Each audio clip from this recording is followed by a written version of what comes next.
اولاد کا پہلا حق یہ ہے کہ جہاں خاوند وہ باپ بننے والا جس جگہ شادی کر رہا ہے اس کو رشتے کے تقدس کو دیکھنا چاہیے.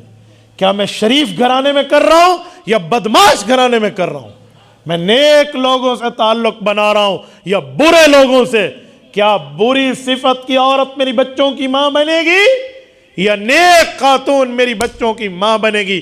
اسے رشتے میں سلیکشن کرتے وقت اپنی اولاد کے حقوق کا خیال رکھنا چاہیے. نمبر 1. نمبر 2، جب شادی ہو گئی، بچہ پیدا ہوا تو 3 حق ماں باپ پر بنیادی آ جائیں گے. اچھا نام رکھیں. اچھے نام سے مراد اسلامی نام. نمبر 2، اسلامی اچھی تعلیم دیں. نمبر 3، اس کی اچھی جگہ شادی کرا دیں. تو ماں باپ کے حقوق، آج ہم ان حقوق سے غافل ہیں. اپنی اولاد کا اول تو کوئی نام اچھا رکھنے پہ تیار نہیں ہے. نام پر عجیب عجیب معاملے چلتے ہیں. نام رکھے کوئی عورت اور معنی بتائے مسجد کا مولوی. السلام علیکم جی، وعلیکم السلام مفتی صاحب، معنی 10 ویسی نہ رکھے. تو ٹھیک ہے، جزاک اللہ. تو جس نے نام رکھے اسے کو معنی بتا. ہم مشین لگے ہوئے ہیں، ہم تمہارے ماں باپ کے جو نام رکھے ہم معنی بتاتے پھریں. میں کہتا ہوں ہم سے معنی نہ پوچھا کرو، ہم سے نام پوچھا کرو. ہم آپ کو نام بتائیں گے شریعت میں. پتہ نہیں کوئی ہندوانہ قسم کے لوگ نام لے کر آتے ہیں، پارسیوں کے نام لے کر آتے ہیں، وہ نام بتا دیجیے رکھ دو. بہت سے ایسے نام ہیں، میں کیا آپ کو کہوں. تو میرے دوستو یہ حال ہے. اچھا نام اچھا رکھیں.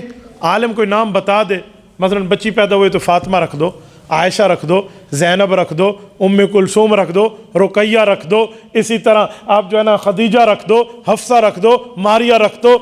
مختلف نام. نہیں، یہ ہمارے محلے میں کسی اور کا ہے. تو بھائی محلے میں ہے، تیرے گھر میں تو نہیں ہے. محلے میں لوگ کھانا بھی کھاتے تو اپنے گھر میں کھانا چھوڑ دے. نہ، اسلامی نام نہیں رکھتے، کوئی ادھر ادھر کے نام رکھتے ہیں اور پھر ان ناموں کے اثرات بھی آتے ہیں. اسلامی نام رکھنا چاہیے. اچھا جب نام بھی رکھ لیا، تعلیم کے معاملات میں ہم لوگ بڑی غلطی کرتے ہیں. ہم اولاد کو دنیا پڑھاتے ہیں، دین نہیں پڑھاتے. حالانکہ ہر نماز میں اللہ کو کہہ رہے ہیں ربنا آتنا فی الدنیا حسنہ وفی الآخرۃ حسنہ. فی الآخرۃ حسنہ کیا ملے گا ہمیں جب ہم اپنی اولاد کو دین نہیں پڑھاتے؟ میں دنیا پڑھانے سے منع نہیں کرتا. آپ اسکول پڑھائیں، کالج پڑھائیں، یونیورسٹیز لیول تک لے کر جائیں، پی ایچ ڈی کرا دیں، ڈاکٹریٹ ان فلسفی کرا دیں، مجھے اس پر کوئی ڈاؤٹ نہیں ہے. لیکن آپ کم از کم اسے اسلامی تعلیم تو دیں نا. علامہ محمد اقبال رحمہ اللہ یہی گلہ ہم سے کرتے ہیں نا کہ یوں تو تم سید بھی ہو، مرزا بھی ہو، افغان بھی ہو، پر یہ تو بتاؤ کہیں مسلمان بھی ہو. تو ہمیں اسلامی تعلیم اپنی اولاد کو دینی چاہیے. جو والدین اپنی اولاد کو دینی تعلیم نہیں دیتے تو پھر کیا حشر ہے معاشرے میں سب کے سامنے. دینی تعلیم تو دیں بھائی، یہ کامن ہے. آپ اسے بنیادی طور پر دینی تعلیم پڑھائیں. کرتے کیا ہے بھئی، ایک محلے میں خاتون کوئی قرآن پڑھاتی ہے تو اس سے جا کر ایک مرتبہ ختم کر لے. میں نے ایک اچھے بھلے عہدے پر فائز شخص کا ایک مسئلہ حل کرتے وقت اس سے پوچھا آپ نے قرآن کریم پڑھا ہے؟ تو وہ قرآن کریم پڑھا کہ مجھے کہتے ہاں میں نے قرآن پڑھی ہوئی ہے. میں نے کہا پتہ نہیں کوئی اخبار ہے جو پڑھی ہوئی ہے؟ تو کب پڑھی ہے؟ کہتے محلے میں ایک بیبی جی پڑھاتی تھی، اس سے پڑھی ہے پوری زندگی میں ایک بار. یہ ہم نے اسلامی تعلیم دلوائی ہے اولاد.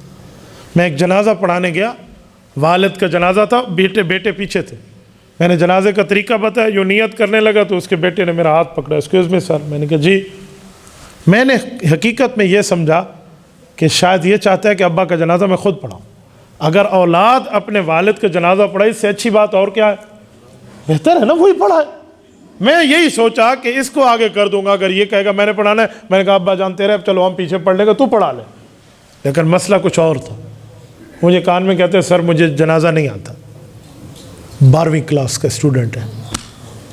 کہتے سر مجھے جنازہ نہیں آتا، میں 3 بار قل واللہ احد پڑھ لوں. کیونکہ آج تک جس جنازے میں جاتا ہے وہ 3 بار قل واللہ پہ ٹرکایا ہوا تھا.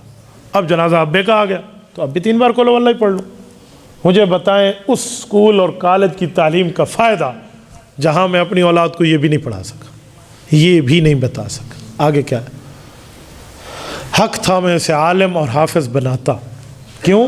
اور میں ایک جملہ بتاتا ہوں. آپ دنیا دار بنائیں، بزنس مین بنائیں، کوئی اور دفتر میں افسر بنا دیں، لیکن اسے دینداری کی تعلیم دلوائیں. کیوں؟ اب سنو، جب ہم کاروبار کرتے ہیں، ایک ہم وہاں بزنس ایڈوائزر رکھتے ہیں جو ہمیں تجارتی مشیر ہوتا ہے، ایک لیگل ایڈوائزر رکھتے ہیں جو ہمارے گوشوارے بھرتا ہے. ہم فائلر ہیں تو وہ جا کر ہماری کوئی ترتیب بتائے گا، کیا لینا کیا دینا، کیا ٹیکسز، کیا ڈیبیٹڈ، کیا کریڈٹ، وہ ساری ترتیب لیگل ایڈوائزر ہے. جسمانی کوئی معاملات ہے تو ہم فیملی ڈاکٹر رکھتے ہیں، اپنا پرسنلی ڈاکٹر ہے، فیملی ڈاکٹر ہے، میرا ذاتی معالج ہے. تو جہاں دنیا میں اتنے دھندوں میں ہم نے سب چیزیں رکھی ہوئی ہیں، تو بھائی ایک آخرت کا سفارشی بھی رکھ لوں جو حافظ اور عالم ہوگا اور میرے گھر کا ہوگا، میری گردن چھڑائے گا قیامت میں. ہم نے کبھی وہ بھی نہیں دیکھا، سوچا بھی نہیں ہے. اور عالم کو تو لوگ پتہ نہیں ہے، اور مولوی کو سمجھتے کیا ہے؟ معاشرے کا کوئی اچھوت طبقہ جیسے مولوی ہو.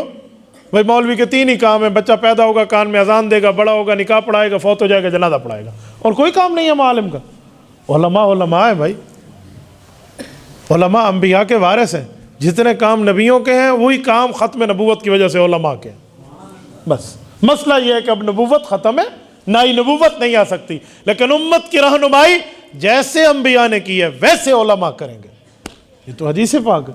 ہم نے عالم کو مقام دیا کیا ہے؟ میں ایک بات کرتا ہوں آپ کے ذہن میں بات ڈالنے کے لیے، مثال دیتے ہوئے میں کہتا ہوں عالم کے پیچھے چلا کرو، آگے نہ بڑھو.